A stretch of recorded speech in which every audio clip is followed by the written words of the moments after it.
మజీదుల యొక్క ఇమాములను కూడా మనము ఎలాంటి వారిని పెట్టుకోవాలనంటే సోదరులారా, ఆయన దృష్టి అంతా కూడా ప్రజల వైపునకు ఉండాలి. ఎవడి కాల్లో అయినా దారం కనిపిస్తే గనక అతన్ని పిలిచి దగ్గరకు పిలిచి, ఈ దారం నువ్వు కట్టుకోవడం షిర్కు అని బోధించి దాన్ని తీపించేయాలి. ఎవరైనా నమాజు చదువుతూ ఉంటే, తప్పు చదువుతుంటే వాళ్ళను చక్కదిద్దాలి. కానీ మనం పల్లెల్లో ఇమాములను చూస్తున్నాము, అల్లాహు అక్బర్, ఏ విషయాన్ని వాళ్ళు పట్టించుకోరండి. వాళ్ళు ఎలా నమాజు చదివినా, వాళ్ళ మెళ్ళల్లో తాయెత్తులు ఉన్నా, వాళ్ళు ఎలా ఉన్నా సరే ఈయన పని ఏందే, వాళ్ళ పని వాళ్ళదే. ఆ విధంగా ఉంటారు సోదరులారా. అందుకే ఈరోజు ముస్లిం సమాజం అతి భయంకరమైనటువంటి షిర్కులో, బిదాతులో కూరుకొని ఉంది సోదరులారా.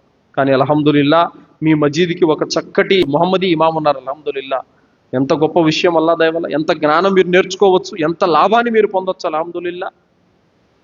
మరి మన మధ్యన ఒక జ్ఞానవంతుడైనటువంటి ఒక ఇమాం ఉన్నప్పటికీ కూడా మనం ఆయన నుండి ప్రయోజనాన్ని, లాభాన్ని పొందలేకపోతున్నామంటే గనక అది నిజంగా ముమ్మాటికి మన మూర్ఘత్వమే సోదరులారా.